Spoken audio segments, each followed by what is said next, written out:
All right, everyone. Welcome back to another episode of Bell Curve. Before we jump in, quick disclaimer. The views expressed by my co-host today are their personal views, and they do not represent the views of any organization with which the co-hosts are associated with. Nothing in the episode is construed or relied upon as financial, technical, tax, legal, or other advice. You know the deal. Now, let's jump into the episode.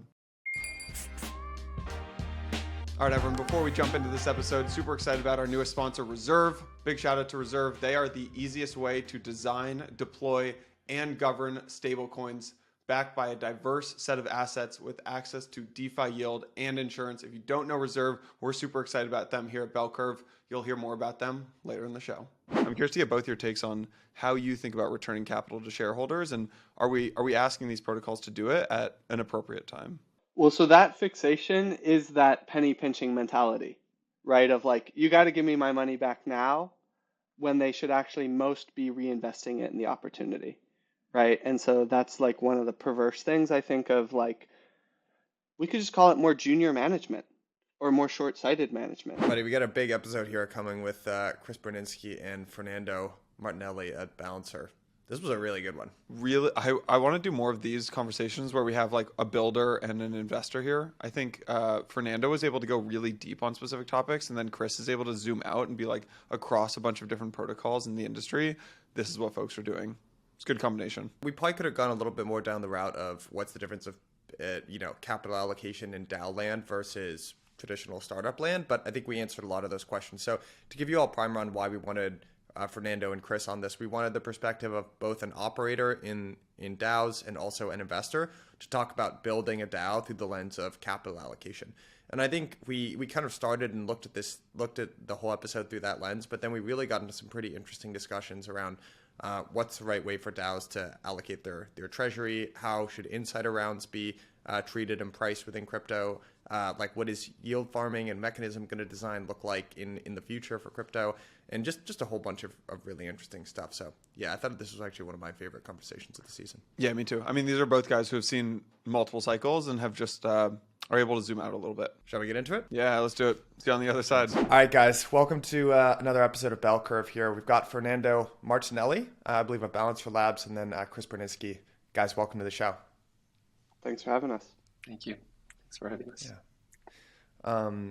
So thank you both for joining. Yeah, part of the reason for having the two of you on here is we wanted to get sort of someone who's in the trenches and kind of an operator in a DAO environment, and actually an investor as well, because we wanted to talk about this through the lens of basically how to effectively allocate capital in DAO world, and what are the similarities between allocating capital in a company sort of setting, and then how it might differ a little bit in a crypto native setting.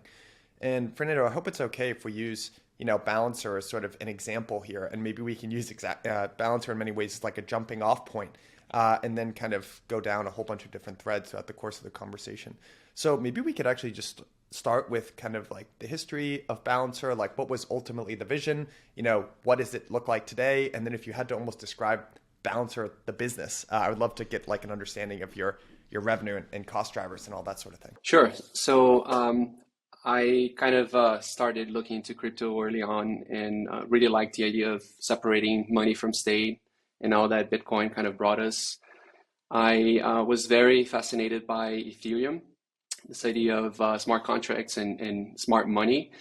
What really kind of caught my attention was the possibility of creating stablecoins, right? The idea of having a way to hold crypto that would not go up by 10% and down by 30% overnight.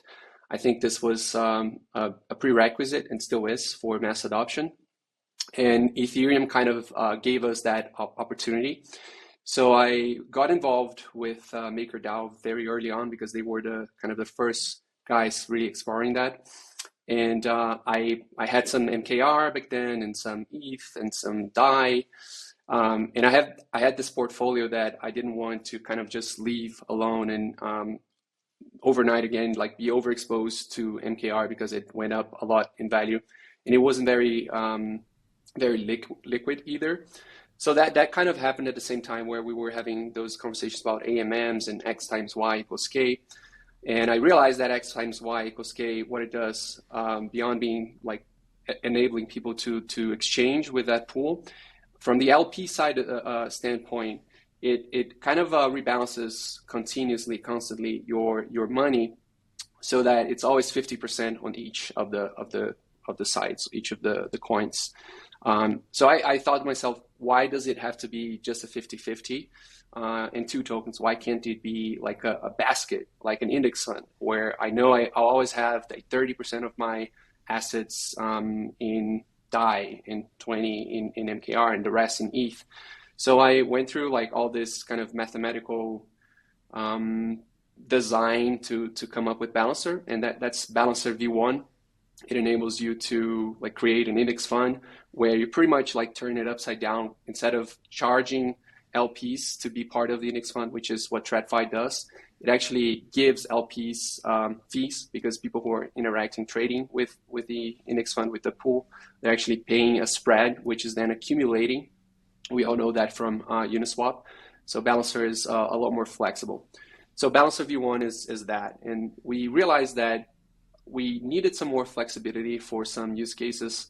A team forked us and created like a way to use most of the coins that are in a pool to lend them out to a lending protocol to make it more efficient, more capital efficient. And another team did something else, and we had Curve launched with another type of invariant which doesn't keep the percentages, but it kind of optimizes for liquidity around price one. We realized that like there's so many things that can still be created around AMMs, that we wanted to like create a platform, like infrastructure for other people to come up with all those like crazy and amazing ideas. So we didn't want to be opinionated, so we created Balancer V2. Balancer V2 is really like an architecture that enables anyone to create their own pools, pool types with their own invariants, and they use this common vault which holds all the tokens from all the pools. It does a lot of like optimization of gas costs. It's very secure, so we spend a lot of money and time like making sure that this vault cannot be corrupted. So what it does is really it allows teams like Gyroscope and so many others that are using Balancer V2 to very quickly innovate on top of like Balancer V2, doing their own like new AMM. So if they had to do their own AMM from scratch, they would have to spend a lot of time and money in things that we already did, right? So we make it so that they can just plug their idea, their invariant, into our vault in a way that actually shares like all the liquidity from other pool types that are also using the same vault.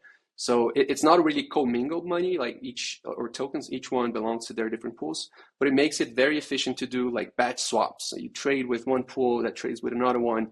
And at the end, the vault only sends the net pot, like the net tokens, to the user who's trading, and gets the ones that are trading in back. So it's a very efficient way to do batch swaps and multi-hops. So this is pretty much Balancer V2 and how we're kind of trying to further the ecosystem and help other teams. Like we like to say that the success of Balancer is the success of those building on top of us. So we kind of migrated a little bit from the early vision of like being an end user application to being infrastructure for devs and other protocols that are then themselves going to interact with end users. The idea is for Balancer to be really like this piece of infrastructure that's self-sustaining. So we don't want to be injecting money from investors or from people who are buying tokens from the DAO. We really want to make sure that the protocol generates revenues because it's used. People like are spending money to use it, and then like the DAO decides how to use those revenues, which service providers it wants to fund that are actually like working for the protocol. So it's really about finding different ways, because it's so generic, it's so kind of open to like different ways of using. Balancer is very multifaceted. There are different ways to charge protocol fees, and the most obvious one is swap fees, which Uniswap is kind of always on the verge of turning on their switch, and other protocols from the beginning already had their switch on, like Curve. So that's kind of the first type of revenue generation for the protocol.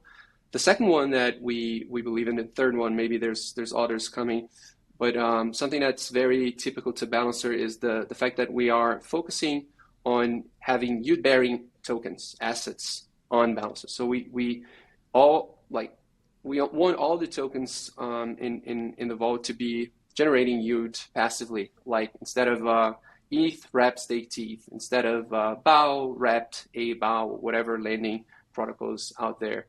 And we have a very kind of ingenious architecture for that with linear pools and boosted pools that I can talk more about. But yeah, so the idea is, and for those we can charge a little bit of the yield. So we don't need to only charge swap fees. And probably you're all seeing that swap fees is a race to the bottom. Like more and more protocols are cutting their fees, and you see Uniswap launching new fee tiers to undercut Curve, and then Dodo not charging any fees for some pools. So there is like a clear race to the bottom. And Balancer's kind of putting itself outside of this race to the bottom by finding different and creative ways of like charging fees where it's really adding value, like yield generation. There's also like the use case of asset management, treasury management that Balancer does, where you can charge an AUM fee. Like you use Balancer to rebalance your portfolio or your treasury. Balancer takes a small cut, and that's not even being built by Balancer. There's like partners building that, like Index Co-op with index funds and others. So yeah, so that's kind of the business, the way I see it, and I'm just one of the participants. Like we have an amazing community, people stepping up from the community, like really leading those conversations. It's not me anymore. It was me in the beginning, but more and more, like it's really getting very decentralized, and it's me stepping back and seeing things happening. So yeah, that's more or less the business of the protocol. So thanks for that explanation. There's a lot to unpack there, Fernando. And maybe Chris, I can tag you in here, because I think maybe the two ways that I'd like to unpack that is, one, when you think about where you are in the life cycle of a company, especially a startup, I think that determines like when you want to start basically showing profitability or really extracting cash flow. And then there's also kind of fee preference, right? Which is like, do you charge a fee? Like let's use like an RIA or something like that. You could charge like a flat fee, or you could take like a percentage of AUM. So there's kind of like where you are in the life cycle of a company. And then there's also like how comfortable the VCs and investors are with subsidizing that product. And then there's also like fee preference and how that's going to express itself in different marketplaces. So maybe Chris, I don't know, as a VC or like a longtime investor in this space, I think if we were having a conversation in sort of Web 2 land, and you had I know Balancer is one of the older protocols, but if you were talking to like a 3 or 4 year old startup, you might be saying, well, hold on a second, like you guys are still in growth mode and you don't need to necessarily be charging fees from your users yet at this point, because we're all trying to capture market share.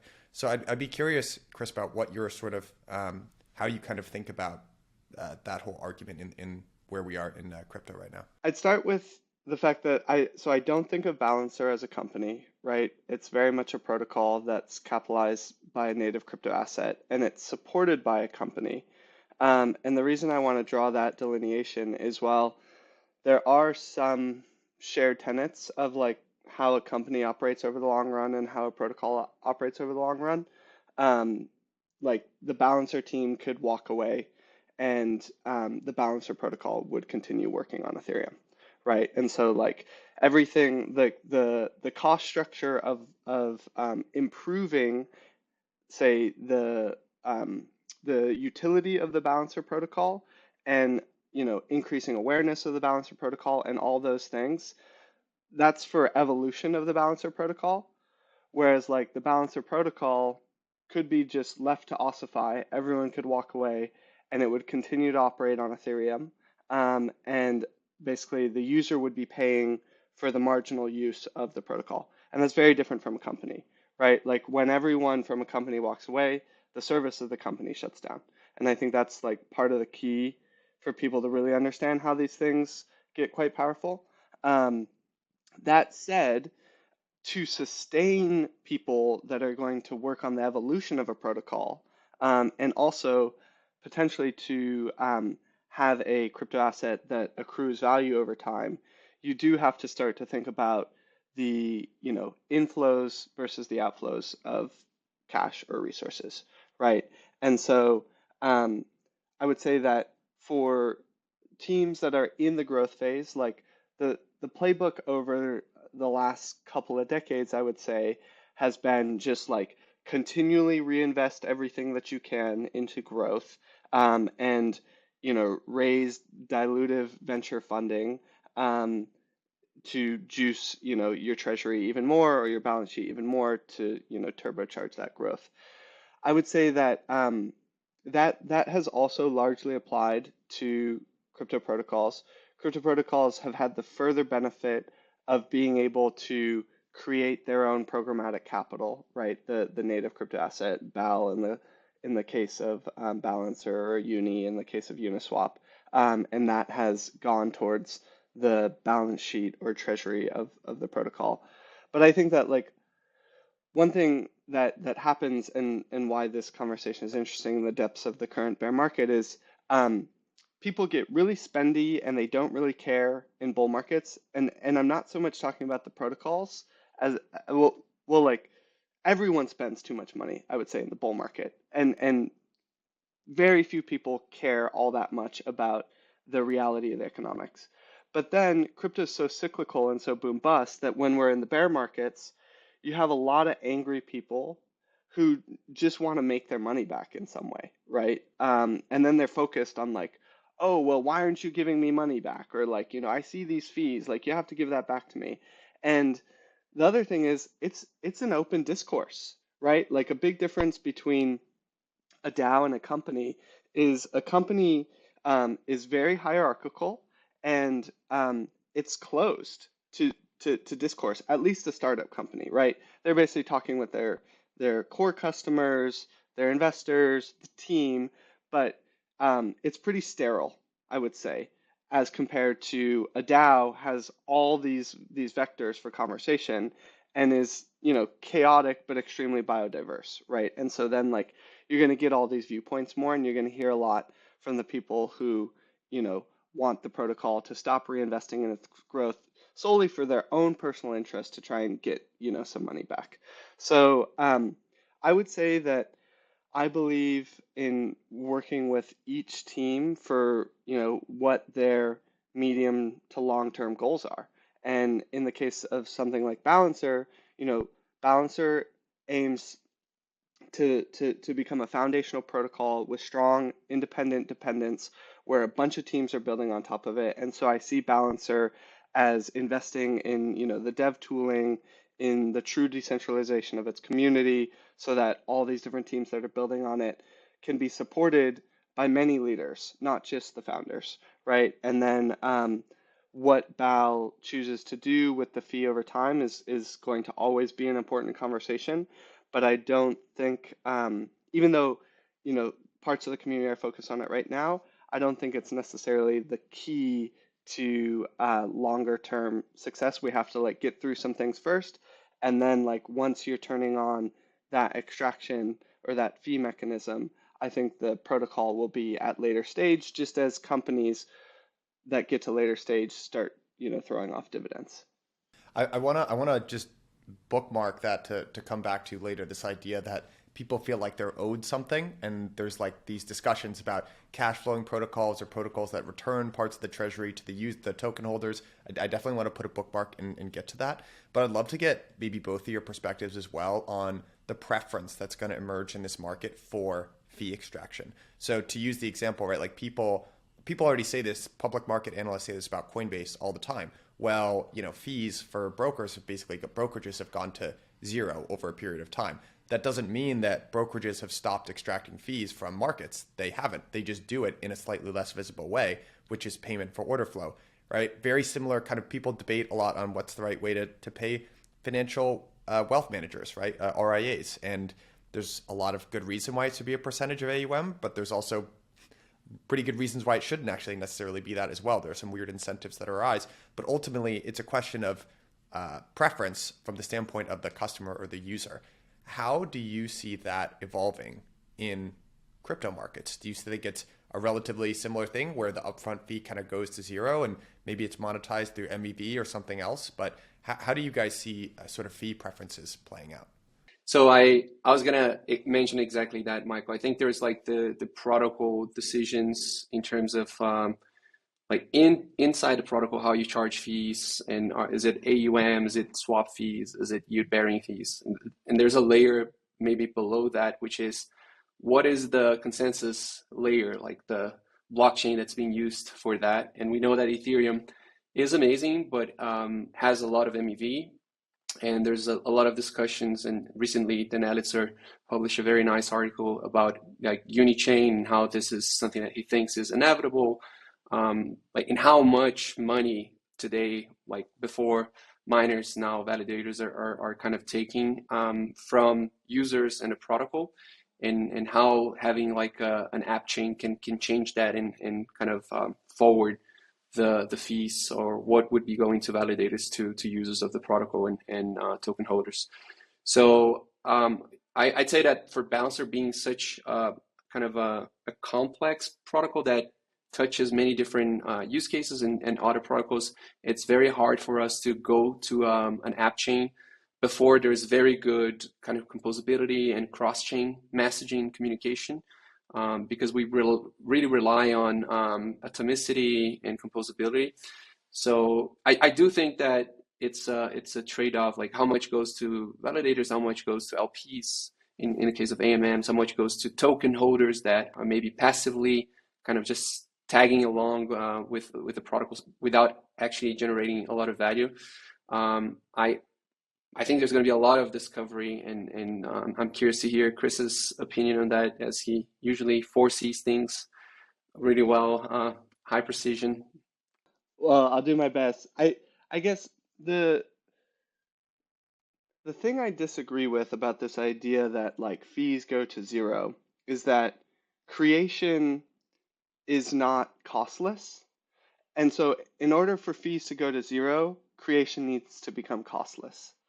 And the only place that I see creation becoming costless is if you have, general purpose AI or whatever, GPT, is producing protocols at like near zero marginal cost. And it doesn't have an ego, and it just wants to provide free services to the world, and it just wants to, well, maybe its ego is it wants to outcompete all the puny humans. I don't know. But until creation is costless, there will always be fees that are extracted. And there won't be infinite creation because we're limited in the number of humans and our capacities and our time. And so like, okay, yeah, there's a lot of AMMs or there's a lot of brokerages like Coinbase, but there's not infinite, right? And there's actually like a relatively limited number that are a great UX, very trustworthy, high brand value to the user, such that the user is willing to pay for that service. And like, as an example, I've been in this space for a long time now, and I still like, I pay to use some like very high end services where I have to pay like a monthly fee or whatever. But like, it's as high security as I could hope for, while still having like a customer service representative or someone that I can just call if I'm having issues. And I do it because, I'm willing to pay that amount of money just for like the ease of use, the peace of mind, the security, all those things. And so that's say on the company side. On the protocol side, I basically think that like protocols will charge the market-based fee, and everyone will kind of be undercutting each other. And like you were saying, Michael, it's like, okay, you'll start with the obvious one, and you'll all undercut each other down to like as low of a marginal fee rate as everyone can tolerate while sustaining their operations. And then someone else will come up with some other innovation that will be like a sneakier fee, and then we'll get to the bottom of that. And so like you never actually get to zero, because there's also, just as there's technological innovation, there's economic innovation, which includes fee innovation. And the only place all that goes to zero would take me back to the start, which is, costless creation. Let's talk a little bit about, and Fernando, I'd love to get your thoughts, because I think in many ways the bellwether or the forward-looking indicator here is like the Uniswap fee switch, which there's been an enormous amount of debate around, right? And there are kind of like several schools of thought on it, which is Uniswap is, in many ways is a leader, right, in terms of the liquidity that they have on the platform today, right? So it might not actually be an enormous impact. Let's test the fee switch on a couple of different pools. I'm really sorry, by the way, if you can hear noise here. They're doing construction right outside my window. Hope that's not too loud. Then there's kind of another school of thought, which is, look, like we were talking about, fees on the upfront fees of a fee switch are going to go down to zero over a period of time. Really, what we can do is there's a lot of opportunity on MEV. So I didn't read the Daniel Elitzer piece, but really another way that we could do is, hey, there are all these ETH validators which are extracting value here. We should have our own chain with our own validators. And then instead of charging users upfront, what we can do is just order those transactions underneath the surface or kind of over here in the mempool and extract fees that way based on front running or back running or whatever, whatever we want to call MEV these days. Do you have like an idea of how that ultimately ends up playing out, or are we just going to have to kind of wait for the market to decide and users to decide what their preference ultimately is? So like MEV is the sneaky fee, or like it's the next fee pathway, right? So the transaction fee is the explicit fee, and MEV is the implicit fee that unless you're an informed user, you don't really know about. And so like we're seeing pressure on explicit fees. If you're deep within the MEV market, that's changed a lot too. Like, the players have professionalized significantly within Ethereum. You're starting to have, good exploration of MEV in some of the other ecosystems, such as Cosmos and Solana. And so not as professionalized as Ethereum. But so like that implicit fee within Ethereum already has become much more competitive. But I guess I perhaps you could claim that there will be some type of inverse relationship with the more you decrease the explicit fee, the harder people will work to extract as much as they can from the implicit fee. And that said, the implicit fee, that MEV marketplace, is just going to get more and more competitive. And so, like, I expect that we end up paying, like, the equilibrium is that, like, at 0%, at a 0%, call it APR. Let's just take staking for a moment, right? If you look at like your yield off of ETH, okay, so that yield is coming off of inflation, but also transaction fees plus MEV. So if you start to if you set aside the inflation for a moment, because inflation is like, if everyone's staking, you're actually just all staying at the same percent ownership of the network, so you kind of just run in place. And so then like the true yield creation is from transaction fees and MEV. And I kind of think that at like a perfect competition place starts to just hit the cost for the validators to run the infrastructure, right? And like at a minimum that needs to happen, because otherwise the validators will start shutting down, right? Or like it's not profitable for them to run. And this is where like a validator is a company that supports a protocol, right? And so the validator has to operate profitably to sustain its operations. And then the protocol is reliant upon there being enough validators to perform those operations. And so this is again where like I think we'll have market-based dynamics where like people will have to accept that there will be forms of fee extraction because this stuff isn't free. Chris, in your mind, should that MEV accrue to be internalized to uni holders and validators, or to the ETH holders and validators, or I guess separately put, like what do you think about Dan's Unichain thesis there? So I didn't read Dan's Unichain thesis. I guess I've been spending more time understanding the Cosmos MEV ecosystem because I think it's more where the space is going, I guess. And what I'm coming to understand about Cosmos MEV is that each app chain or sector specific chain has its own preferences and value sets. And so if you look at something like Osmosis, they're pushing some updates where they're going to slash you if you perform sandwiching attacks, as an example. And so like they're going to protect their users, and their users and their token holders will ratify some of these things that align with their value sets. That will decrease the profitability of a validator who wants to perform sandwich attacks, right? But then if you're a validator who wants to perform those attacks or whatever, you might find another app chain or sector specific chain within Cosmos that will allow you to perform those types of attacks. And so you'll start having validators that are like the value set or the chain of value will align like through the community better, I think, from like the user's preferences to the token holder's preferences, and there's large overlap there, to what the devs implement to what the validators run. And so I think that like uni holders or users will only want to pay for things that they can also benefit from, if that makes sense. And maybe that's where Dan went in his Unichain thesis.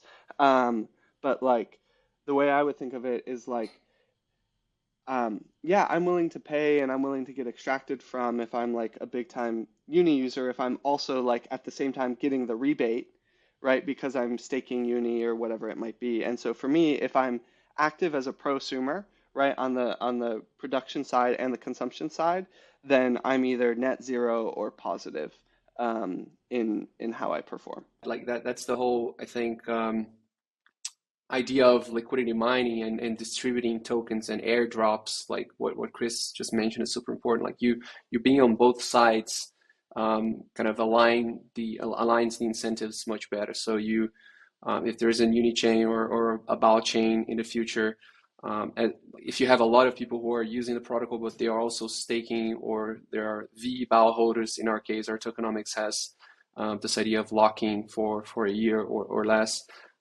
You have like those people aligned, then you don't have like two different groups like in a tug of war, like fighting toward like who gets less fees, and then there's this race to the bottom. Just wanted to add that. 100%. Maybe that's like, talking about yield farming and airdrops and all that sort of stuff. Maybe this would be a good part of the discussion to sort of transition into capital allocation decisions, which is really what an executive, the CEO, kind of has to make that decision, right? It's a little bit different in the land of DAOs and crypto, but if you were to take a look at like a budget for a startup or something, like a startup company, it would look very different than when you kind of look at token allocation distributions, like how they look for crypto protocols. So I'd love to sort of get your thoughts on like what is a typical, I don't know, what are the major buckets of kind of spend for a protocol, and how would that look different from a company? And then maybe we can get into like yield farming and airdrops and those sorts of things. Chris will have the breadth, and he knows so many teams, invest in so many different kind of networks and everything. So I'm kind of gonna give like you said, Michael, the picture at Balancer, and then Chris can expand that and generalize. So I think there's a lot of areas that are similar for a protocol compared to a startup. Maybe the different, and like we're really more in the tech startup world, where most of the costs of a protocol go, or the investments go towards engineers and people adding value, creating code, open source, and really making new things that people like to use. And there's all sorts of kind of necessary supportive things, like you need a community manager. You need to make sure people are being listened to. You need to have people who create a front end, and that's also technical, but in a different way. So you have also to make sure that people can use your protocol. So there's the SDK side of things where devs kind of connect to your protocol and can build on top of that. So there, in a lot of ways, there's similarities between tech startups and protocols. And I think the biggest difference, Michael, is what you said, like how those things are decided, right? So at the very beginning, Balancer Labs, which is the company I'm the CEO of, we were doing like all these things, right, at the very beginning. And it was always in our roadmap to be as decentralized as possible in order to achieve that kind of really amazing state that Chris mentioned. Like if we just all like disappear, the protocol will still be working, and kind of have this independent dependence that makes sure that if one fails or one team like just gets, I don't know, dismayed or wants to do something else, the protocol will still have a lot of people working and adding value to that. So at the beginning, Balancer Labs was doing lots of things, and now Balancer Labs is just focusing on code and SDK and smart contracts. And we have now this kind of framework of service providers who come to our forum, who say who they are, what they want to do, like how they want to add value to the protocol, and how they want to be compensated for that. So now any marketing that's done is done through service providers. Balancer Labs doesn't touch that anymore. Any partnerships is done by Balancer Maxis, a team of like community, like core guys who have been around since the beginning. So yeah, it's been more and more like an ecosystem really of companies and entities, and even some individual contributors that are anon, which you don't really see in traditional companies and tech startups. So it's really becoming this idea of like lots of different entities, anons and whatnot, and companies that are then funded by the DAO, and the DAO is really a forum. A lot of people who have some like trust in them that have been around for a long time, and then that's how decisions are made. Chris, if you want to chime in on like how this is done differently in many other places. Yeah.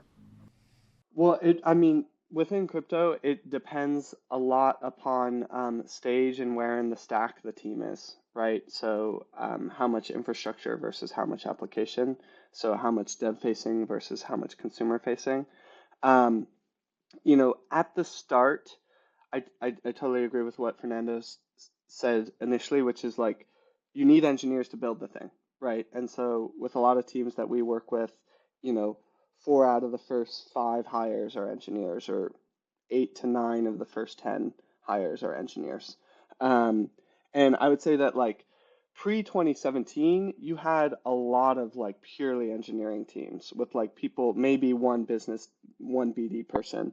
2017 started to change things with ICOs, and like people started to realize that like marketing and education and like these softer touch things were relevant. But I would say that 2017 was the start of changing things, and 2021 blew the door wide open in terms of diversity of spend of treasury. And if you look at teams like Polygon, Solana, Avalanche, even to some extent Chainlink, though Chainlink is more of an anomaly. I guess we go with Polygon, Solana, and Avalanche. They all had strong, so they all had strong engineering teams, but complemented by a BD powerhouse, right? And so if you went back in time, I would say that like the BD and marketing, or being overly heavy on that, used to be kind of a dirty tactic within crypto. And like crypto was nerdy enough and insular enough that it was kind of like, ugh, like why are you doing that? Whereas now it's gone more mainstream, such that I see it as like a key tactic to understand and get right to effectively compete, because not only are the users getting more mainstream, but the devs are getting more mainstream, and everything needs to be a little bit more spoon-fed and like is less in the wire cypherpunky. And so where I'm going, where I'm heading to with this is like the past building the MVP. Like once you have the MVP, the minimum viable protocol or product, like it's more important than it used to be in crypto to start to allocate to building out your BD team. And that's like the real use, and like getting the integrations. And then from there, on the marketing side, I think that it's highest leverage to market in bull markets, at least to consumers or users. And then it's highest leverage in bear markets to advertise to developers and like the core users and people that will be stickier. And so I would encourage teams to adjust how they spend on marketing depending on the phase, because you can burn a lot of money to, say the same group of people in a bear market, but you're not going to get that much change. Say if you're trying to pull in new consumers and you're like fighting outgoing tide. So that's another thing I would encourage people to consider. I know everyone right now is going and looking at their runway and how much money they have, and so it's important to be focused. I I saw a great, this is a bit of a tangent, but while we're on the topic, I think it's worth saying. Saw a great quote. It was from some Formula One driver, and it was from some investment conference. But it was basically that uh, this driver was saying, you can't pass 10 cars on the track in sunny weather, but you can when it's rainy and cloudy. And I think that's such an elegant way of revealing how important it is to be focused, determined, 100% conviction all in a bear market, because the landscape changes so much in a bear market, and like the signal's really clear, and like people can pay attention a lot better, and so things will rejigger. It's kind of like the tectonic plates move around very quickly, and then that is the foundation then for the next expansion. And by the next expansion, like people are, so borderline manic and like whatever that like they're not paying attention as much to the substance. And so like I would say that the rate of innovation and the tectonic changes actually slow down. And it's really just people like talking about everything that happened and was built during the bear market mostly, and like regurgitating that until, then we get like a period of recomposition again. All right, everyone, brief break in the show here to talk about our newest sponsor, Reserve. So, it's looking pretty bleak out there. It's not looking that great. But you know what the one thing there's no bear market in? Stable coins. Stables, baby. Stables. We love those stable coins, which is why we're excited to partner with Reserve Protocol. So let's just start with the basics. What is Reserve? It's a self-service platform to build, deploy, and govern asset-backed stablecoins, which can be integrated with DeFi or within the real economy. So the cool thing about Reserve is basically anyone out there permissionlessly can take any set of ERC20 tokens and use them to collateralize their own stablecoin. So the long-term goal of the Reserve protocol is to create a non-inflationary currency that is stable on a month-to-month basis, but also a century-to-century basis.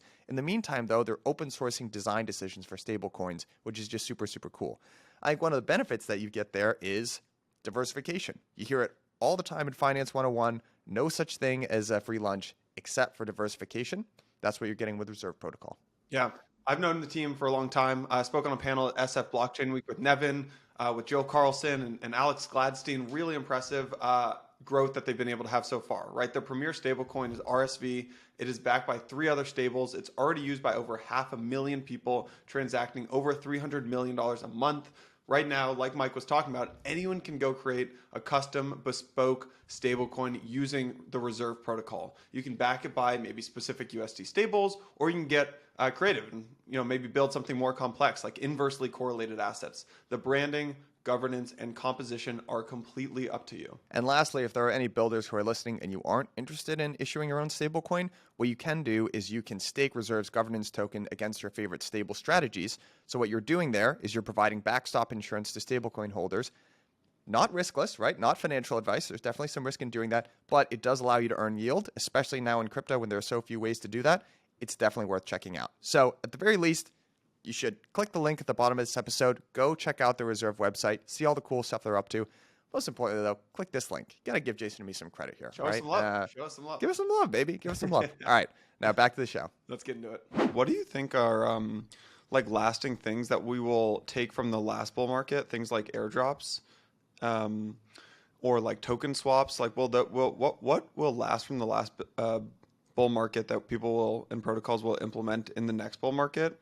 And like, what are things that are just like, oh, that was like a 2020 bull market thing that won't happen again?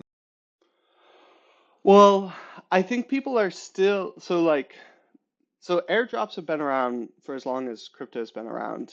And people are always iterating with them, because the frustrating thing with airdrops, right, is like, how do you keep people from just immediately selling the token, right? And like, what are you actually accomplishing with that tactic? And so things like what Across is doing, the bridging protocol within Ethereum, I quite like, where they have an age of capital that increases your reward. And this is like a combination of like airdrop plus yield farming, but like where your reward starts going up the longer that your age of capital is. So like the longer you've gone between vesting periods, because presumably when you vest, you're vesting to sell. And so if you have no interest in selling, you'll just keep your age of capital going up such that you can achieve the highest rate of reward. So like, I think that airdrops are definitely here to stay, and that's a good thing. But I think people need to put more time into the mechanism design around loyalty, right? And like, how do you get um, the user behavior that you desire? So that would be one that sticks out to me. Of course, like yielding is going to be another key one, and like where this is all going to go is yield markets, where everyone's going to see what different assets yield, and that should be commensurate with the risk of being a participant that earns that yield, right? And so like we're at a very early stage right now in that, but like just like people have a hawk's eye on the traditional finance yield markets, I think over time we're going to get to that level of sophistication where people really understand, like, okay, you should probably be getting higher yield if you're supporting some like thin application that has some risky crypto asset on some risky alt L1 versus like if you're a validator within like Ethereum or Cosmos or Solana or whatever it might be. So I expect to see like uh, I guess more professionalization around what it means to be a yielding asset and less of the games of like, oh my God, this is like 250 million% APR because it's, a complete Ponzi. Sure, that'll come back somewhat, but I think people learn their lesson too of how unsustainable it is. Now, that said, I'm always surprised by how few people remember the lessons that they once learned. So, there'll be variants of that, but like on the important stuff, I think professionalization around yield, more stickiness around airdrops. The thing that I would love, and this is my PR training of answering the question I wish I'd been asked versus the question I was actually asked. But Great question, Jason. yeah, Just kidding. Wow. yeah, thanks, Jason. Kick me off. Yeah, sure. Really nailed that question. Thanks for your shitty No, question. Yeah, sure. no, it was a good question. So I would love for people to think more about how they can compensate people who put in their time or their labor that don't have that much capital. Um, and so, like, most of the games thus far are still rewarding capital of some kind. Even being like a miner within Bitcoin, proof of work, that requires the capital necessary to purchase the machine and so on. Now, it takes a lot of labor too to keep it running. Staking is more just pure capital and less labor. And that's where, like, I think some of the proof of work arguments are valid. But a lot of airdrops or a lot of the mechanisms to distribute assets within crypto are still capital dependent.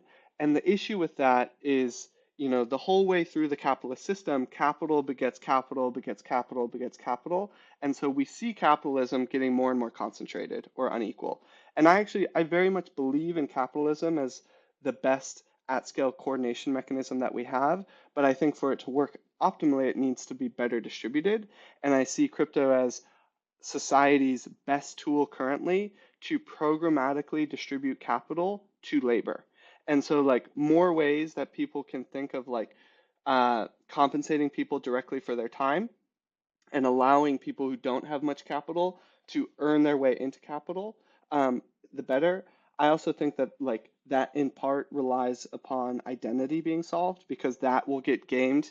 That idea of allocating to labor will get gamed by capital, right? Who will like set up a whole bunch of addresses. And we've seen these games and Fernando's nodding his head because it's frustrating. Like you can try and design these mechanisms earnestly and then they'll get gamed. But like if we could have identity where you're provably revealing parts of yourself that make you qualify. Like let's just say, and this is probably a bad example, but like let's say people who are earning $50,000 a year or less on their provable tax return. What if they were eligible for like 3x the reward as people who were earning like 100K to 200K a year on their tax return? And like maybe the people who are earning 100, 200K, they're probably going to not like that, right? And it's going to become a conversation. But like I think the conversation needs to be had around like, okay, what are ways that we want to compensate people with this capital that we're creating? And then also like I would say that like the more you can contribute capital directly to some people who give a lot of time, those those people will be very loyal if you change their lives. And like one issue that we have right now in crypto is like there's so many people who are just like foaming at the mouth trying to collect every single airdrop they can, or like, every single thing they can, kind of running around just, collecting, but they don't actually care. And so like I think it's more impactful for a lot of protocols, or dApps, to allocate deeply and change, 10,000 or 100,000 people's lives than like, have a kind of like meh, like incentivization mechanism for 1 million people.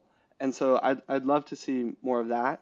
And in addition to identity, I think we'll just need more mainstream applications, right? Where like it's speaking to like specific user groups rather than just like crypto as a whole. I am really curious to get your thoughts on this because what I've read something on this basically called like governance mining as opposed to liquidity mining. You're I forget something like you're mining for labor, right? And that's kind of a fancy way of saying instead of paying people for their capital, their liquidity, or you want to pay for their labor. I think the one thing I would say in defense of sort of yield farming in general is that it's simple. And one thing, like it was very beautifully simple. And Jason, you and I have used this example before, but like we've had the delightful experience of trying to design sales comp plans. And there's all this temptation to be like very specific about like this little thing you want to incentivize each little action.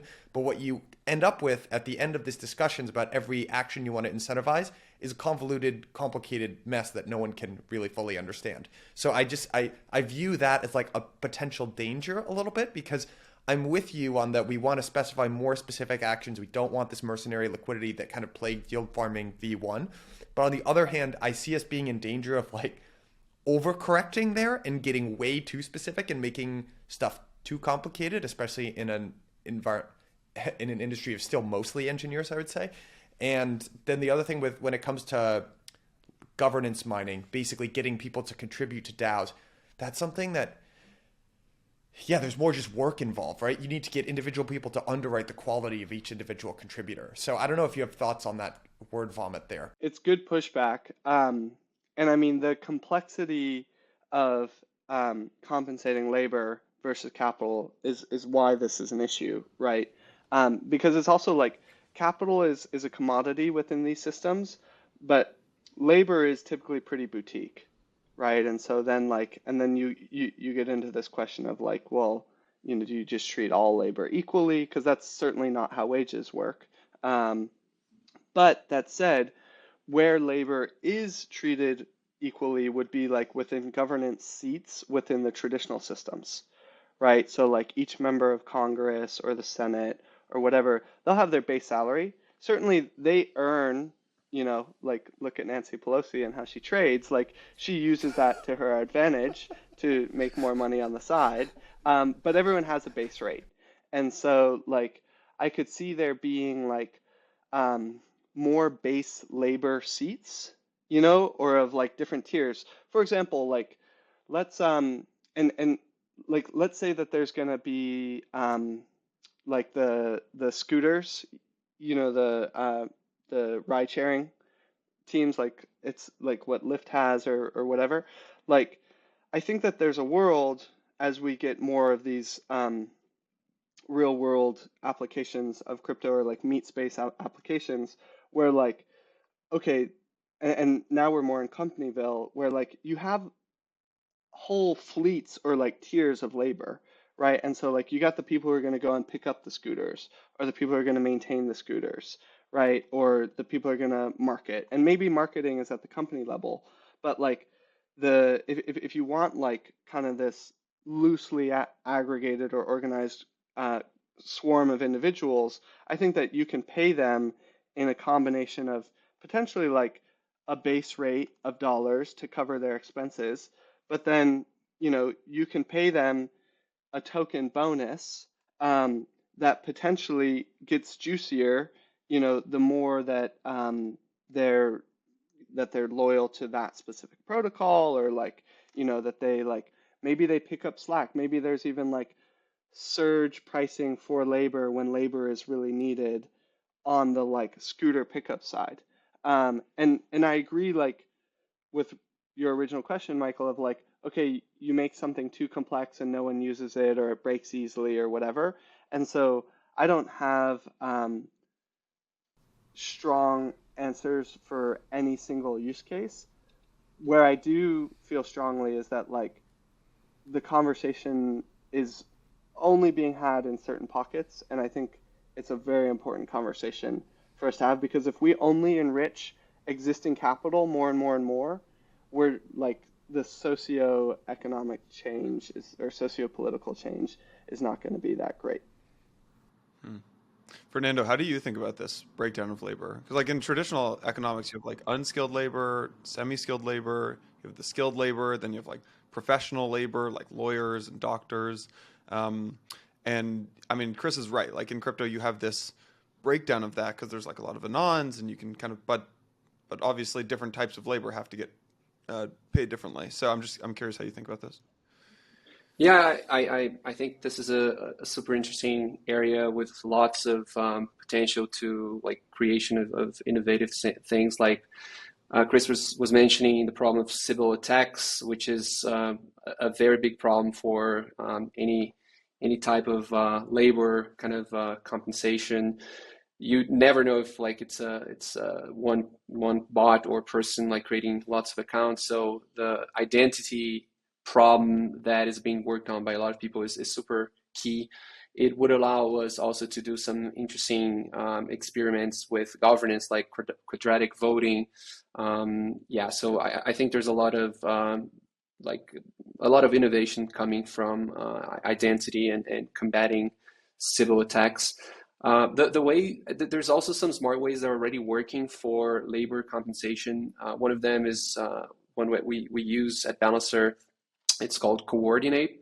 So it's really like a smart way for people to kind of be recognized for helping each other on Discord or for participating on the forum. So every contribution that people make kind of counts points. And if other people give kind of thumbs up or kind of, there's like some cross kind of algorithm that detects who is actually contributing. So there's ways to automate that.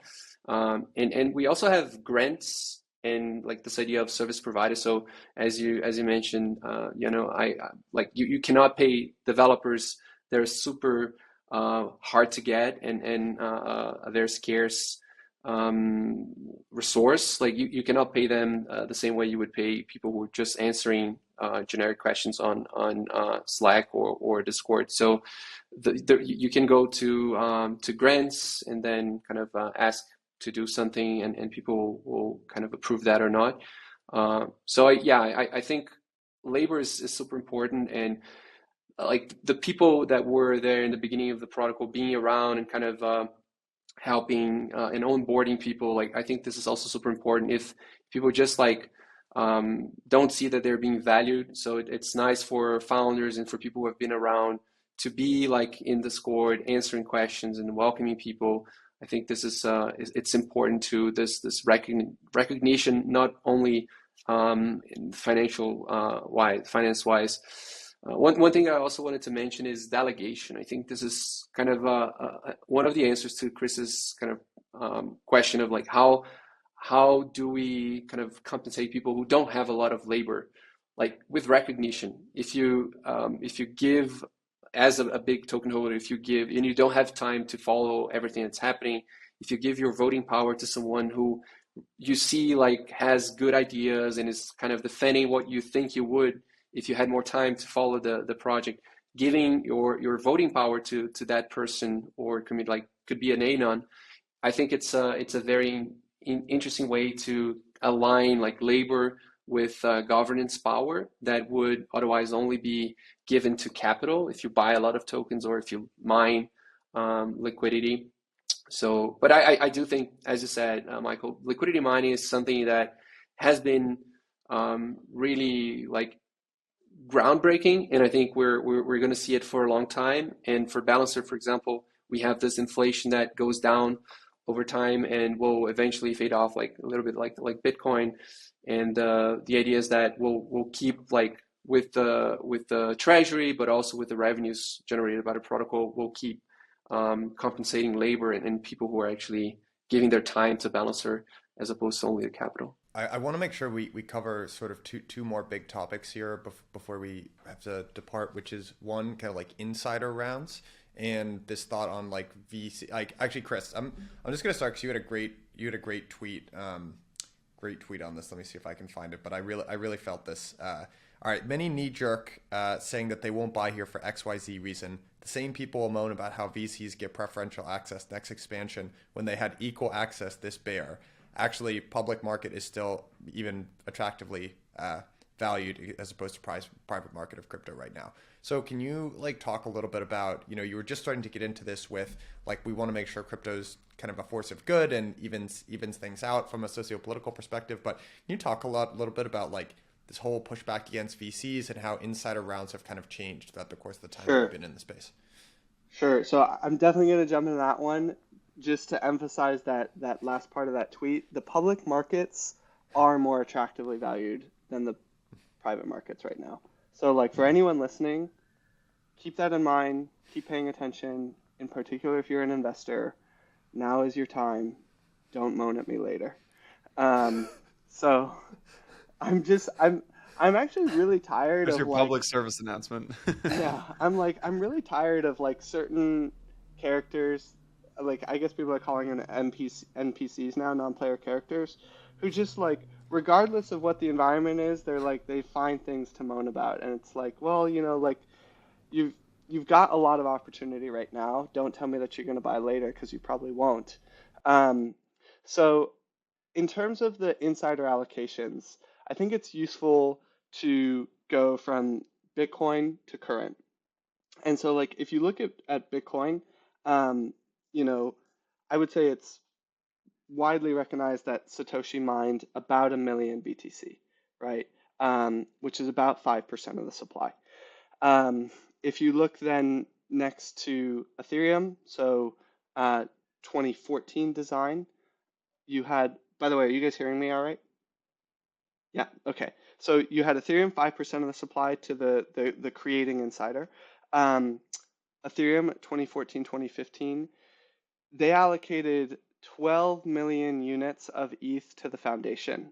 So there's currently 120 million ETH in supply.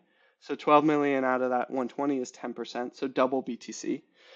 There would be people who would claim, because ETH always gets, like the Bitcoin maxis always get angry about the ETH pre-mine, which refers to 60 million ETH that was sold in a public sale that anyone had access to. I don't actually think of that as like an inside allocation because it was public access. And so like, I guess I really should have defined these things. I think of inside allocation is like you need a privileged seat at the table. And it tends to be the creators and the investors who support the creators in that process before the thing is actually liquid or even a reality. So like everyone who's an insider, yes, they get a privileged seat at the table, but they also all run the risk of zero before the thing is actually created or liquid. And then the permissionless public, like there's no privileged access and there's much less risk of zero. So you had ETH at 10%. Then in 2017, I would say we started to get a lot of experimentation with ICOs, where you started to have variation, I would say, of like 20 to 50% take by insiders to fund the protocol. And then 2021, that bled even more. And we're now getting to a place where even though like the way that it's marketed or communicated is massaged, let's say to be polite, like basically 100% is going to insiders or being like top down allocated by insiders. And this is where like as crypto gets more mainstream and more corporate and whatever and like indoctrinated with say some of or more invaded with some of the ideals that come from the traditional world, people will just be like, well, let's just take 100% of the supply and we'll know how to allocate this better than anyone else. I very strongly disagree with that view of like allocate 100% to insiders because I think that like insiders can't help but be biased, right? And like there's this very human tendency when you control a lot of capital and resources to just allocate more and more to yourself.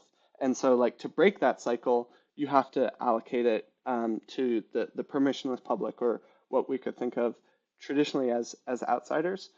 Right now within Ethereum, I would say like the good guy norm, good guy and girl norm is 40% goes to insiders and 60% is reserved for the permissionless public. So you have 1.5x the supply going to the permissionless public over the insiders. And again, that insiders includes like the core team, the investors, and like really the treasury to fund the evolution of the protocol. How that 60% is used and communicated, there's tons of variability, right? And you really have to look closely because sometimes like it's again it's massaged in terms of how it's communicated. But I at a minimum think that like or like the minimum tolerable, or you could also say maximum tolerable extraction is a 50-50 split, insider outsider. I prefer more for the outsiders than the insiders. The only caveat to this that I'd say, because I wrote a piece on this called The Original Sin, is because of this normative shift where teams are taking more for the insiders, and that also in large part can be used to fund the protocol evolution. If not enough is taken, then you may not have enough of a war chest to outcompete, greedier competitors. And so, that's a tricky conundrum. The other thing that happens, or like one model, and we've spoken about this with Balancer, and like I know like Synthetics explored it. Like there is a world where you don't have like an excess supply creation. You just actually create the supply that you need. So you wouldn't have like a fully diluted, say, overhang. You would just have the circulating supply. And then you could issue on like an annual or every 3-year basis more tokens as needed to cover costs, right? And so this would be much more similar to say how a company would work, right, in terms of stock-based comp.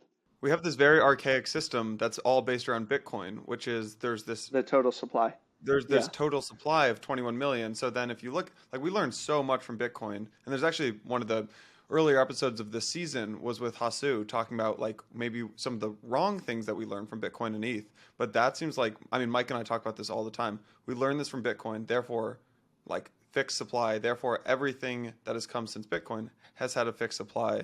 And I do wonder if in the next cycle, like people maybe get away from that and look at traditional startup fundraising as a more Yeah. as a better model here.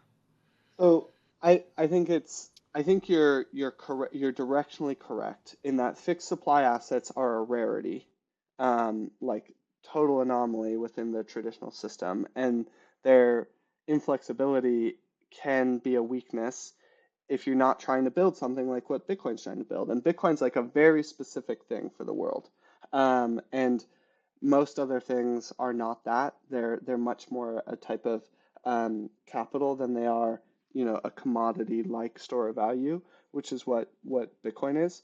And so now the tough thing is when you have like, if we go back to a DAO structure and you have this like very biodiverse set of participants, it can become chaotic in a bear market in the time when you like need most organization and like most clarity and most, conviction in a single direction, and you also need to spend. And the thing that I don't like that I see a lot is like communities become very penny pinching when they actually need to spend most, and they're like least penny pinching when they should actually be like saving up for that future rainy day, right? So like if you look at DAO spends, like crazy spends get approved in a bull market, and then like fractions of that spend will get shot down in the bear market on much more important things. And so that's one thing that we haven't solved for yet if we were to go to this model, because I'd be afraid that like some DAOs would get choked out basically in bear markets, or they wouldn't be able to create because people are like, oh, we can't suffer the dilution. We're already down 90%. And it's like, well, you're going to be down 100% if like this thing doesn't keep evolving, right? And one thing that like the creation of total supply enables is like a buffer to continue spending. On the flip side, it can lead to like a lack of discipline because there's like such a big balance sheet, right? That like takes a while for people to realize that it's actually finite. I mean, really, the the problem that you're talking about, though, of like, oh, we have to dilute more at the bottom. That's the problem that companies are face today, not in crypto. Is like that. What you're really talking about is being conservative at the top and aggressive at the bottom, and having enough like of a treasury management, like a good treasury management solution, so that when shit does hit the fan, you don't have to go race to raise another capital. But as we're seeing today, like while we're at the bottom, not even in crypto, there are a lot of companies that are like, oh crap, I didn't manage my treasuries correctly. Let me go race. I'm going to go dilute myself so that I can stay alive and I can compete and I can hire there's just the sacrifice you have to make for not managing your treasury correctly. One thing I'd add though is that the perception of a token that can mint infinite new tokens is like super important. Like if someone is considering two tokens and the two protocols are very similar, they have the same amount of users, adding the same amount of value. One can infinitely mint tokens and the other cannot, has like a fixed supply for the next, I don't know, all years to fund itself. Investors and people, anyone would buy the one that has a fixed supply because you don't know how like governance might react in the future. You don't know if there could be some attack that takes over governance and uses that infinite minting power to create a lot of tokens and transfer that to themselves. So I think the kind of a certainty that that protocol doesn't have the technical ability to create new tokens and dilute everyone else who thought they would be buying into like this supply, but actually now it's double as much out of the blue. You can always like do a fork, right? You can always create a new contract and then allow it to mint new tokens, but not without a lot of hassle like to do a fork. So I think my preference for a fixed supply is really because of like the certainty that anyone like participating in that ecosystem, that they're not going to be diluted to zero if some crazy unknown in the future happens. I think the last place that I want to go here to think about, and before we think about wrapping this up, is just around this concept of returning capital to shareholders. Like right now you're seeing, I think just in bear markets, you see a preference towards like cash flowing protocols. Although I guess this might be the first bear market we've really had that. But there's this whole conversation around like Uniswap turning on the fee switch, obviously. How do you guys think about, I guess when I look at that, I'm like, okay, I see why we're having that conversation, but also in traditional markets, it would be pretty absurd to request to go to a startup that was like 3 years out and request them to start returning capital to shareholders. Like the most productive use of capital is to like R&D and to like build more, and then like maybe beyond that you could like do some acquisitions. Like the last thing that you want to do for a startup is to return capital to shareholders, and that's something that we frequently ask of protocols these days, especially in this market. So I'm curious to get both your takes on how you think about returning capital to shareholders, and are we asking these protocols to do it at an appropriate time?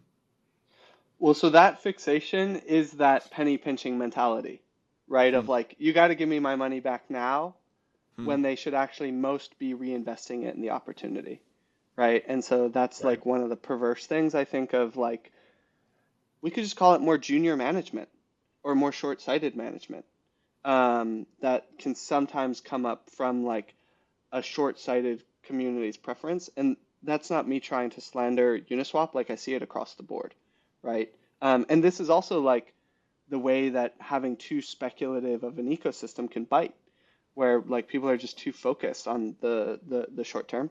So I think I think that like the fixation on it is not, the highest leverage thing that communities could be doing in the bear market. Um, and that like actually like improving, if you're developer focused, improving the tooling, educating teams, getting more teams building on you so that you ultimately have more cool products that are leveraging your underlying infrastructure when things are booming in a few years' time, that's a much higher leverage way to spend a dollar than to like give it back to someone who's like disgruntled and probably going to go and sell it anyway, right? Or like I'm not sure exactly how Uni plans to like or how the fee switch will exactly accrue to Uni token holders, but I very firmly do believe that like now is the time to be investing in the opportunity. Anyone who is has a long-term vision will be aligned with that and is not going to be focused on like trying to maximize their dollars extracted at this point in time. I think the balancer has a really has kind of struck a really good trade-off between giving back to token holders and reinvesting in like growth and creation for the ecosystem. We have the same tokenomics as Curve, like this vote escrow token. So first, only the people who are really like escrowing their tokens, they're getting something. Passive BAL holders are not getting anything, right? So you have to lock your tokens for up to a year to be able to vote, to get your share of revenues of the protocol.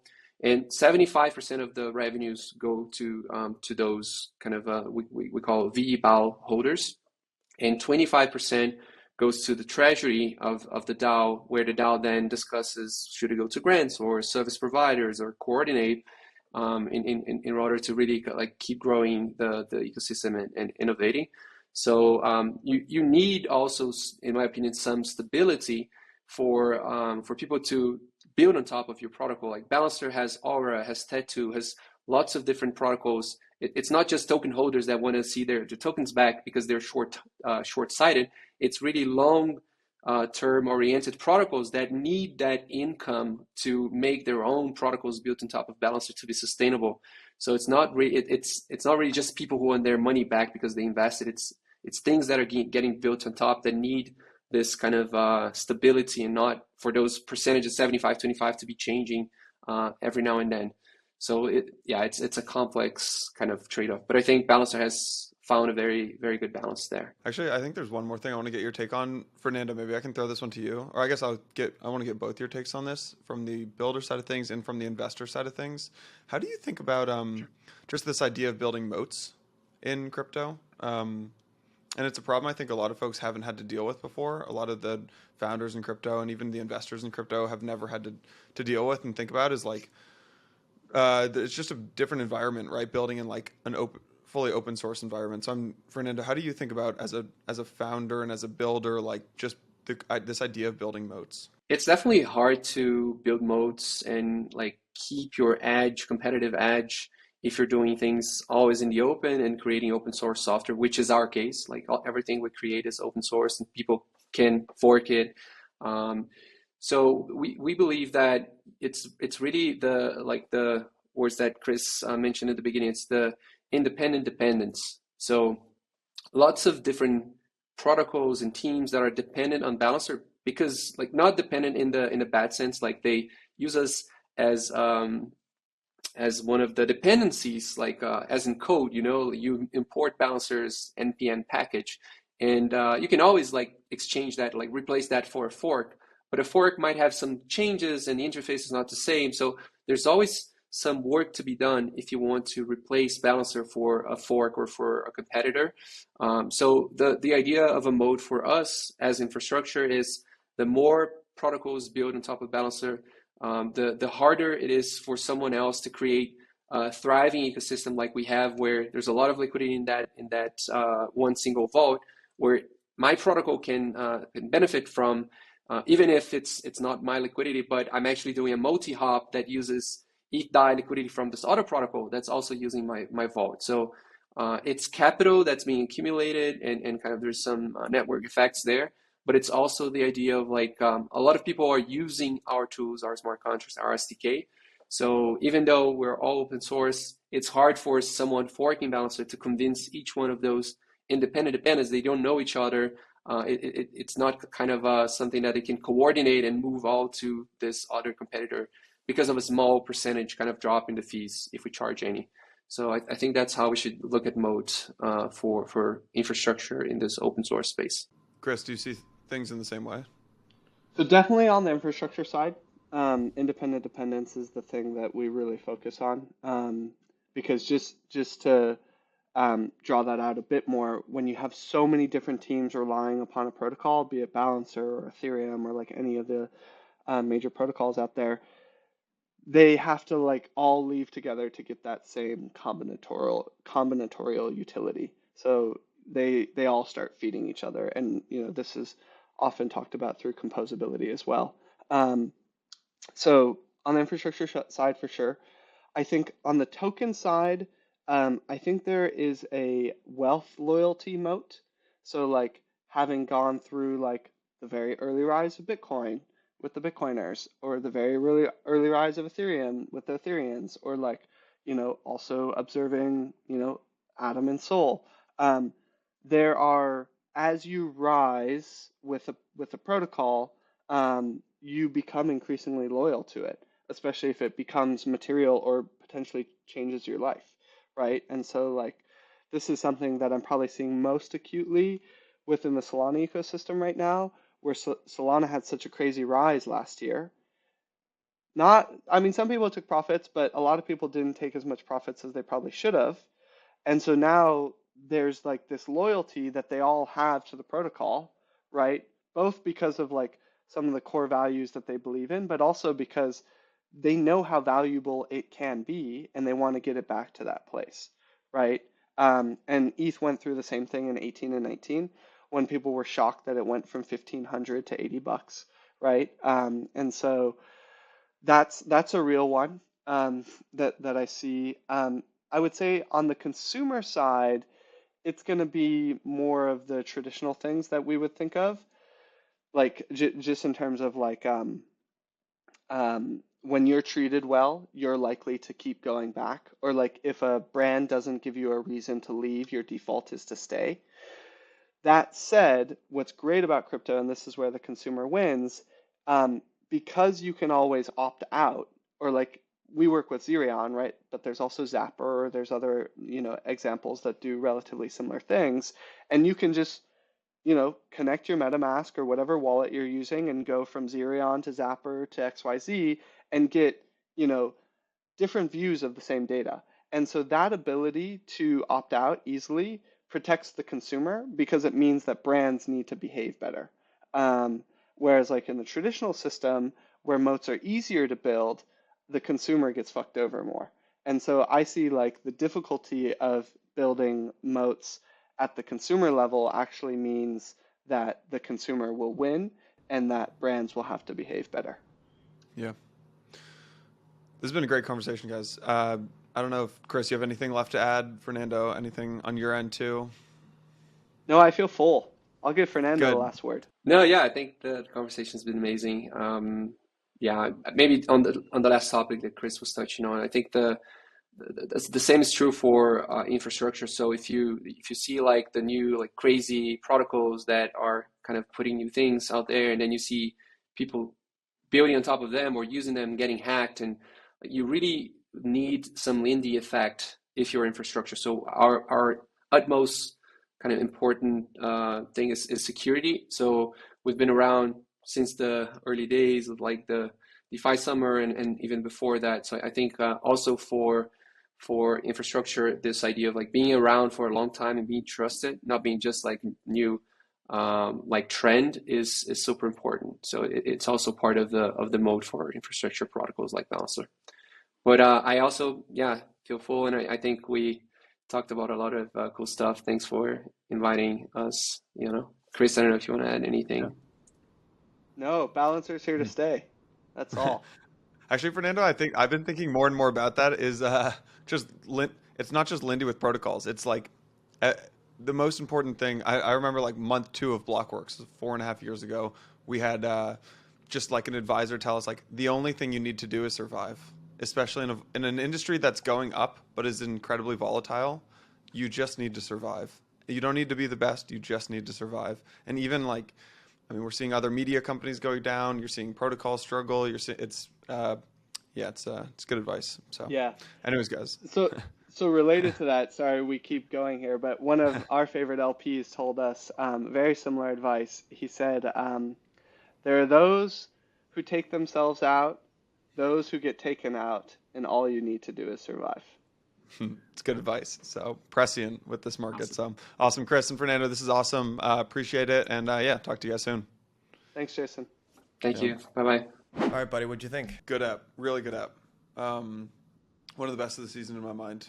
I really like the discussion around fee preference and what is the preference of users going to be and how fees get extracted in crypto. And I've kind of thought this for a little while, but I really thought this walking away from the episode is that people like the Uniswap fee switch discussion is a little bit of a red herring, probably, because at the end of the day, that's not how these protocols are going to monetize. The way that they're going to monetize is say, hey, it's free to like use and trade on this protocol, but then underneath you have validators that are basically ordering the transactions and profiting that way. And even if there's probably an order of magnitude more fees that are going to get extracted through that process, which is MEV, but ultimately for the casual, even the professional user, even though you know it's going on, to not pay that fee up front is going to be meaningful, I think. So I just think MEV is going to be the way that fees get extracted in crypto. Yeah, I think it's becoming pretty clear that DeFi is going to end up looking, I don't know, it's going to end up looking like traditional capital markets with one difference, which is the biggest difference, which is that it's better for consumers because the switching costs are lower. Like, I think a lot of things that you saw in traditional capital markets, brokerages taking fees down to zero, that's going to happen in DeFi. And even in CeFi, like Coinbase and stuff too. There will be fees, but there'll be hidden fees, like payment for order flow. That's going to be MEV and DeFi. I think it's going to look we're realizing that like you don't really have to reinvent the wheel. It's going to look very similar. It reminds me of, there's this quote about the iPhone, about like new technology is usually like worse in a lot of different elements, or it's the same except for one tiny difference. And it's like the iPhone, you could have a computer in your pocket. It was like smaller, it was slower, but you could have a computer in your pocket. And like with DeFi, it feels like you're kind of reinventing all the things, or we're realizing that you should kind of just copy a lot of the things from traditional capital markets, except for the fact that you should have easier switching costs. It should be easier to switch. And it's a fundamentally open system as opposed to a fundamentally closed one. I think that's kind of like it's permissionless and anyone can interact with it, even if there ends up being KYC or large swaths of it that are KYC. I also think there are implications for the app chain thesis versus generalized protocols. I mean, we started to get into that a little bit when Chris was talking about MEV that's going on in the Cosmos ecosystem, but being able to customize at the execution layer, Osmosis, shout out to Sunny and what those guys are doing over there. But yeah, being able to do something custom, like we'll slash you if you're a staker and you're doing sandwich attacks in our ecosystem. You can't do that as far as I'm aware on the ETH ecosystem. So yeah, I think they're going to be, good point. People will want customizability at that level. So it's just a way to generate alpha, I think, and create a better user experience. What other takeaways did you have from this episode?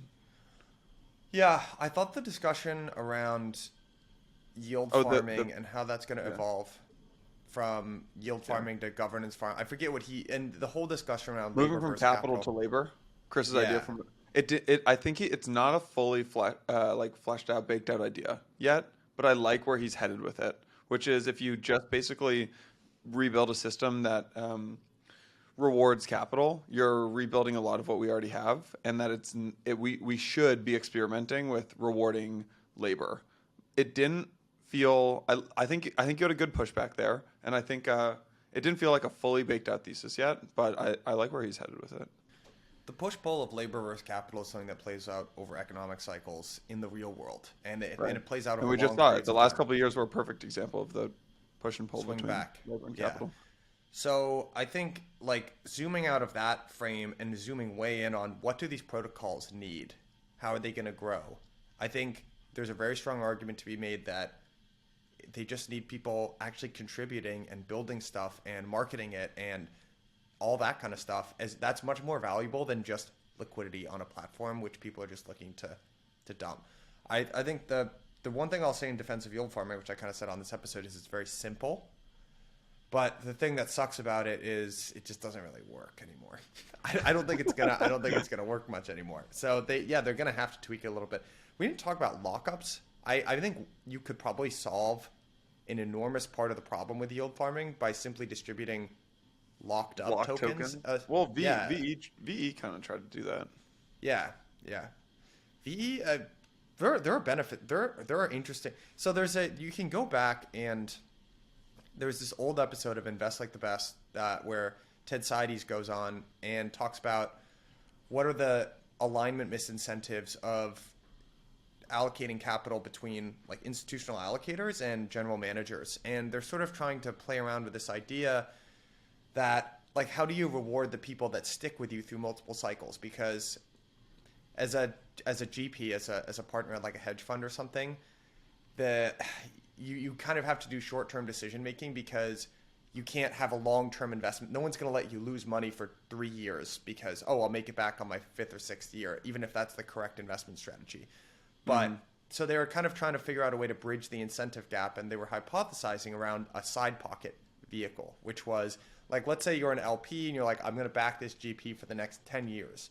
And the way that I'm going to be incentivized to not bail when maybe their strategy goes poorly for like 3 years is there's going to be this little side pocket that will contribute to, and it's like a loyalty program. And that's what I heard Chris saying when he was talking about, VE. Yeah. And that's just one of those cool, it's very difficult to predict when you're able to get more creative around mechanism design, some of the cool things that people will experiment with. And I'm hopeful that we see some of that stuff moving forward. Because we need labor, I think, more than new capital. Yeah. I think also this is where I cut out a little bit right at the end, but I think there is this wrong idea in crypto, and it starts with an assumption. There are two assumptions that I think we get in trouble with. One, everything should be based on Bitcoin, which is hard cap, fixed supply.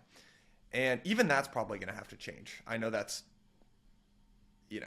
crazy to say, but I'm pretty sure they're going to have to remove the hard cap, fixed supply too. But spicy. I think they will. I don't think the security model works if it's just based on transaction fees. But it definitely doesn't make sense for protocols that are more company-like, more equity-like in their structure. And I also think there's this other core belief in crypto, which is if I was early, I deserve to keep getting rewarded passively. And I just do not think that that's the case. I think that sets out a lot of the problems. Like, I got here early, no inflation schedule because I correctly picked this, so I don't want to get diluted by all you people who are jumping on one cycle later than me. And I just don't think it's a correct view. The view should be you actually have to keep contributing to keep your pro rata stake and defect against inflation that way. And I'd like a smaller piece of a bigger pie. That I think Equity Land largely has that right. And I think a lot of these protocols, Chris made a good distinction between a protocol versus a company, but I think some of them, I think the lesson about dilution is correct in Equity Land. Yeah, I mean, not like similar to the beginning of the conversation, we were comparing what happens in traditional capital markets and with brokerages taking fees down to zero, and payment for order flow exists in capital markets, and then in crypto we have MEV. Similar conversation at the end of the episode about how like maybe what exists in traditional startup land is like a better model than what exists in token land right now. And I think that there's probably a lot of operators and investors in crypto who are learning that some of these models, some of these things, and like the reason we do things in traditional markets is because these things have been baked out over time, and we've made a lot of errors over hundreds of years and have landed on these models. So I think it's a super simple thing. It's if you can issue more tokens, and for whatever you get for issuing those tokens is higher than the cost of dilution, you've created value. Like if you have to issue $1 million tranche of new equity, but in return for that you get skilled labor or whatever, probably skilled labor that's going to create more enterprise value than $1 million. Let's say it creates $1.5 million worth of enterprise value. That's a 50% return on your capital. So there you go. I think it's as simple as the calculation needs to be. Any other takeaways? Too early to be returning capital to token holders. Yes. Yeah. Yeah, love that take by both of them, and I agree with it. You would never ask a startup that's 3 years old in traditional startup land to give dividends. Like, why are we asking all these protocols to return capital to shareholders? Go invest that in R&D and build. I much prefer these discussions, by the way. These bear market discussions are so much better than bull market and like, what's this next thing gonna, this is so much better. Honestly, these are real, like, company building or protocol building or industry building type discussions. The one thing that I think is an interesting problem now, everyone is within, because it's a problem at hand. How do I extend my runway, make sure that my assets exceed my liabilities, and just survive as a company? There's a very interesting other problem in bull markets, which we didn't really get to, but here's another problem. Let's say tomorrow you have $1 billion to spend. What do you spend it on? You have too much capital to spend. There was a period, like even Uniswap still in its Dow Treasury has like $2 billion. That's crazy. Then it becomes the other problem. It's like I have too much capital and I don't have enough profitable places to allocate it. So that's why I think you started to see at the end of this bull market, every crypto protocol was trying to do everything because I have all this money and I don't want to just sit on it and have it be useless here. But really the best thing they could have did was just trade that into USDC. Yeah, and just sit on it. Yeah. Also, you dropped out at the end, but actually the most important thing anyone can do is just Lindy. Stick around. Survive. Good message at the end by both Fernando and Chris. So anyways, guys, hope you enjoyed this. We have one more episode of the season coming up next week. And then Mike and I will do a big recap episode with our takeaways from the season. So hope you guys have been enjoying the season so far, and see you next week. Cheers.